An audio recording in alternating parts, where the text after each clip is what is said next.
gusto saludar esta mañana vía telefónica para continuar con el tema de la reducción de la pobreza en Sonora al economista Diego Avilés, a quien tenemos en la línea en esta mañana. Diego, muy buenos días. ¿Qué tal? ¿Cómo estás? Muy buenos días, Miriam. Aquí gusto saludarte y platicar contigo y con toda tu audiencia. No, gracias por tomarnos la llamada, sobre todo porque nos gusta hablar sobre este tema. Y en el caso de la reducción de la pobreza en Sonora, Diego, qué podrías resaltar o qué podrías destacar sobre este tema? Fíjate que el Coneval, el Consejo Nacional para la Evaluación de la Política Pública, Ujú. se constituyó como un organismo constitucionalmente autónomo en 2008. El 2008 es el año que nace y nace con esta autonomía. Y quiero resaltar este tema de la autonomía, porque la autonomía garantiza que el gobierno federal o los gobiernos estatales no interfieran en la medición de la pobreza, Ok. así como el INE tiene su autonomía, Banco de México, INEGI, bueno, igual Coneval. Coneval tiene su autonomía plena. Ujú. Uno pudiera ver los datos de pobreza previos a 2008 y hasta pudiera uno dudar porque era el propio gobierno federal quien hacía la medición de la pobreza de los programas sociales que él mismo aplicaba, ¿no? Pero bueno, ¿no? Entonces, nada más quisiera resaltar que Coneval en sí hace esta medición de pobreza de forma bianual desde el 2008. Ujú. Antes de 2008 era otro instituto de estadística gubernamental, de Cedesol específicamente, de la extinta Cedesol, hoy Bienestar, quien hacía esta medición. Ujú. Bueno, en estas mediciones bianuales 2008-2022, tanto a nivel nacional como estatal, hemos registrado el nivel más bajo y la reducción más alta en los niveles de pobreza nacionales y estatales. Ujú. Mira, en Sonora prevalecía una especie de estancamiento en los niveles de pobreza prácticamente de 2012 a 2018, que oscilaba entre el 28-27%. En Ujú. la pandemia, en 2020, lógicamente, la pobreza aumentó y aumentó por derivado de la contingencia, ¿no? O sea, se creó una especie de recesión económica, crisis económica, lo que orilló a muchas empresas a cerrar, otras a quebrar, lo que disminuyó los niveles de empleo, de ingresos y demás, y eso orilló a muchas familias a los niveles de pobreza. Y Ujú. Sonora subió a los órdenes del casi el 30% de población en situación de pobreza, es decir, de un 29.9%. Ujú. Ok. Oye, Diego, Ahí, me llama mucho la atención esto que comentas y me regreso a la parte principal, a la parte inicial, en donde hablas sobre la autonomía del Coneval, ¿no? Como órgano, como instancia encargada de la medición de la pobreza en nuestro país, ¿no? Sobre todo porque también hay datos sobre cómo se ha comportado la pobreza en los diferentes sexenios o en los diferentes gobiernos. Por ejemplo, me llama la atención la declaración que hace el dirigente nacional de Morena, Mario Delgado, en relación a que la pobreza en México aumentó, por ejemplo, en el gobierno de Felipe Calderón. Tenemos entonces una medición de años atrás y también se hacen comparativos sexenales también. Eso es importante, ¿no? sí es importante, he visto esos comparativos, nada más que como decía a un inicio, uno pudiera, eh, al final de cuentas es el dato oficial, sin importar quién lo emitió. En la medición de la pobreza de Ernesto Zedillo o de Vicente Fox, que era el mismo gobierno de Ernesto Zedillo y el mismo gobierno de Vicente Fox Ajá. quien hizo la medición de la pobreza. En el caso de Felipe Calderón, ya le tocó este organismo autónomo que vino a medir cómo aumentó la pobreza en su sexenio o cómo en el sexenio de Peña Nieto hubo una leve reducción de la pobreza nacional y en el caso de Sonora un estancamiento pleno. Ok, eso es Bueno, importante.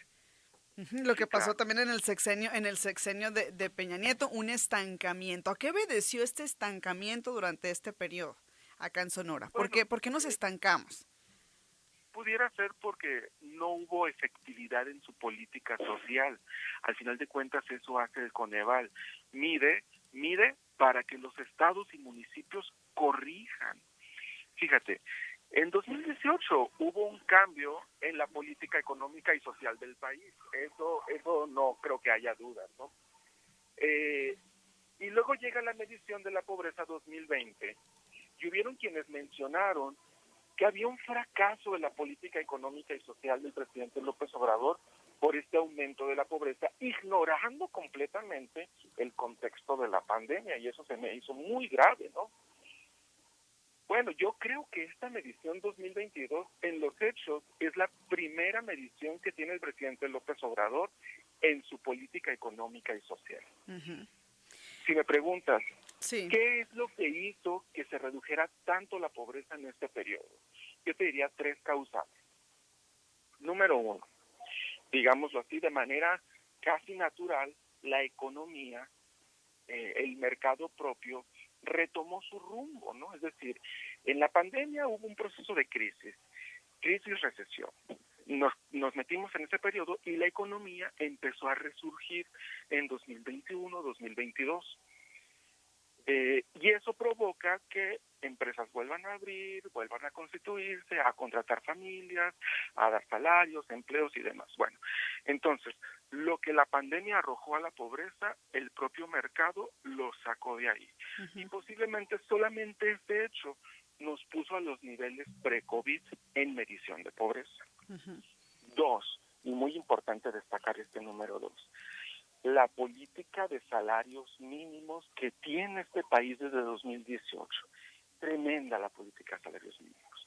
Y hay que saber distinguir que la política de salarios mínimos es dirigida única y exclusivamente para las personas que ganan un salario mínimo.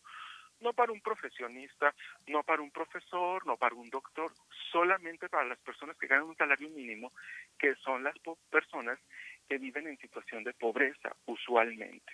Ujú. Entonces, en el 2018 el salario mínimo estaría en 86 pesos.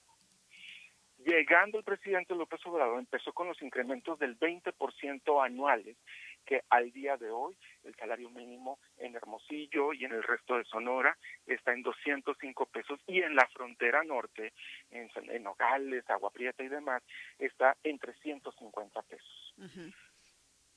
Esta política salarial, que todo parece indicar que en este diciembre, que será su último diciembre, se va a continuar, ha sido un factor muy importante para que las personas más vulnerables que viven con un salario mínimo puedan aumentar sus ingresos. Ujú.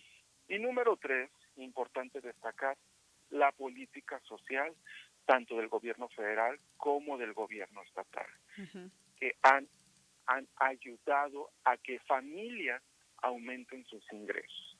Ujú. Con todos los programas habidos, ¿no? Desde programas un poco, digamos, polémicos como Jóvenes Construyendo el Futuro, u otros más nobles como apoyos a adultos mayores y demás. Esto en el tema federal, porque en el tema estatal, el gobernador Durazo, que ya le tocó esta evaluación, porque esta evaluación se hizo a finales de 2022, cuando el gobernador ya tenía prácticamente un año en funciones, él tiene su serie de instrumentos de política social, como el programa de becas más grandes de la historia del Estado, o los programas que desempeña la Secretaría de Desarrollo Social del Estado, o el DIF mismo, ¿no? Bueno, todos estos vinieron a influir en esta reducción de la pobreza. Ok, Diego, ¿qué papel ha jugado aquí la generación de empleos? Es decir, ¿también ha tenido un impacto en la reducción de la pobreza?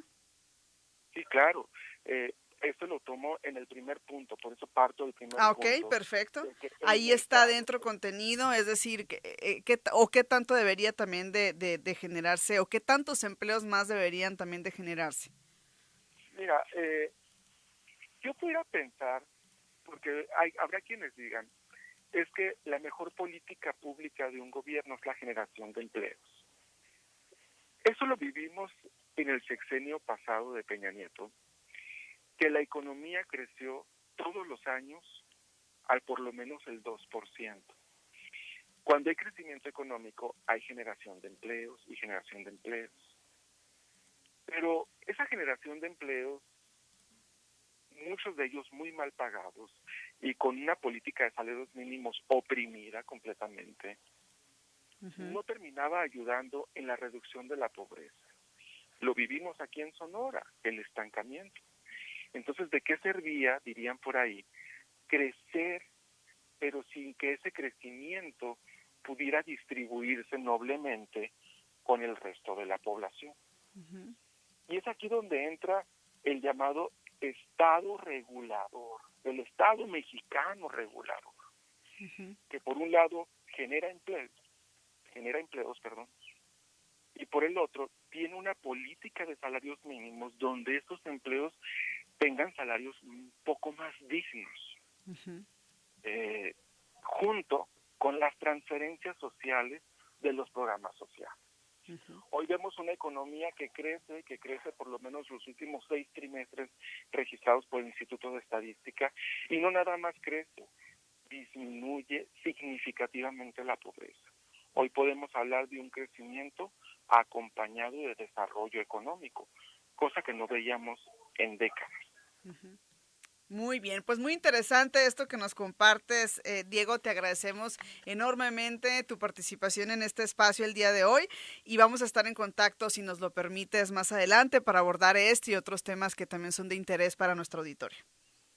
Muchas gracias, Nidia, y con mucho gusto. Ah, Listo para ahí está Diego Avilés.